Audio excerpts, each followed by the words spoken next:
What a crazy week for Joey Logano. He was out of the playoffs, then he's back in with Alex Bowman getting disqualified, and now he wins the South Point 400 to lock himself into the championship four to fight for his third championship. What a story. That on top of a little bit of deja vu, plus a crazy flip at Las Vegas. There is so much to talk about. Let's get into it.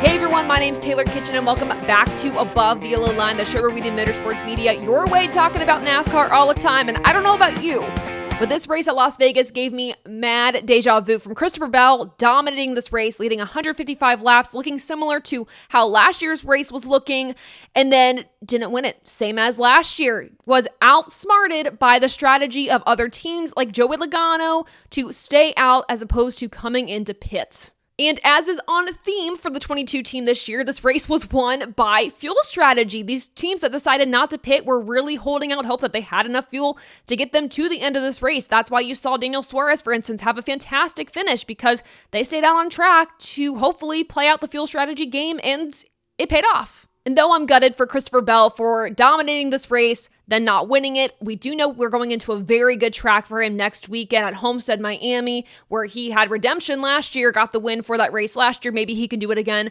this year. But for Joey Logano, what a story and what a statement. Was out of the playoffs and then was back in due to a disqualification from Alex Bowman. And now he's fighting for a title. I know that there are varying opinions online about this. People saying, oh my goodness, Joey Logano doesn't deserve to be in the championship four. He's had an awful season, this, and that. But I'm also like, the 22 team played the game. They did what they had to do. The playoffs, they are 3 race championship fights, right? They won the first one in the round of 8, and now they're racing for a championship at Phoenix.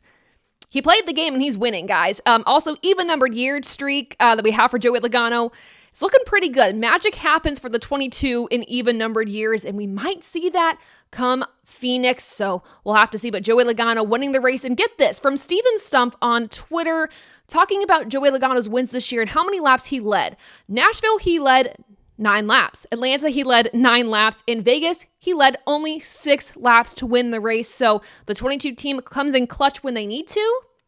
We'll have to see how this pans out for them during the championship race. But right now they have a big advantage with 2 weeks to prepare their championship car. Time will only tell who those other 3 contenders will be fighting for the championship against Joey Logano. So Joey Logano is locked into the championship four after this race. Here are how the points shake out. Again, Christopher Bell having a good points paying day, plus 42 to the good. We have Larson plus 35. We have Byron plus 27. And then we look below the cutoff line with Denny Hamlin minus 27, Tyler Reddick minus 30, Ryan Blaney minus 47, and Chase Elliott, the most popular driver, minus 53. How did we get here, though? So let's talk through the results, our top 10, and then we'll talk about the rest of the playoff field. But with this said, it looks like Ryan Blaney and Chase Elliott are most likely in a must-win situation. We have Joey Logano in first, second Christopher Bell, third Daniel Suarez, fourth William Byron, fifth Alex Bowman. Good to rebound after the disappointment that was the ROVAL. Then you have sixth Martin Truex Jr., seventh Ross Chastain, a very good finish for him. Eighth Denny Hamlin, and I want to talk about Hamlin for a second because all things considered, they should not have had a top 10 finish today, but somehow they salvaged it. They bled points and positions during the first half of this race. The team also had several bad pit stops during the race, and one of those in particular was at the end of stage 2. Denny Hamlin went to pit road. He stopped short in his pit box, which wasn't a total cause of why the pit stop was bad, but the team did not get the tires tight. Denny Hamlin left the pit box, realized this, then backed it up, had the team tighten the tires, and then they went back on track, losing valuable position. Ultimately, though, what helped them was fuel strategy, deciding not to pit to save them track position, so ultimately salvaged what wasn't going to be a top 10 day, but ultimately getting that. In ninth, you have John Hunter Nemechek again on the strategy of staying out and not pitting for fuel. And then 10th, Chris Buescher. Now let's talk about the playoff drivers to finish outside the top 10. So starting off with Kyle Larson, I think as is customary for the 5 team, the first race in every playoff round just is awful for them. For Kyle Larson, early on in the race, he had a piece of aluminum puncture the nose of the car. They had to come down pit road to fix that. Ultimately was fine. They were able to battle back from that. Then they had probably one of the worst pit stops I've seen in a long time for a team. During a green flag pit stop on lap 125, they did not get one of the tires tight enough, and the communication just kind of broke down and what to do and how to choreograph the pit stop from there, so it was very, very slow. Ultimately, he had to come back down pit road to make sure one of the other tires was tight on the other side of the car, and then it was smooth sailing. Ultimately, Kyle Larson did get his laps back and was able to come back on the lead lap to finish 11th, but man, that was a tough stop for that 5 team that ultimately lost them plenty of positions on the racetrack.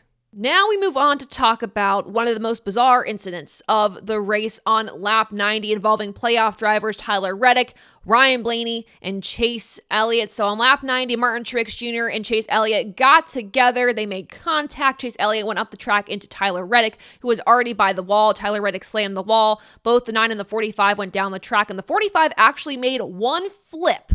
Very odd to see a car flip at Las Vegas Motor Speedway. Nonetheless, we saw it, and then Ryan Blaney, who was behind those pack of cars trying to avoid all the chaos, went into the wall and got some damage to the number 12. Listening to the in-car radio of the number 9 team, they were not happy with Tyler Reddick. Tyler Reddick saying that he thought that he had a gap on the high line that ultimately was not there, so he went for a spot that ultimately just wasn't going to work in the end. Very frustrating situation for those 3 playoff drivers who are fighting for points. Luckily for Tyler Reddick, he won stage 1, so in the points, he's not as bad as he could be.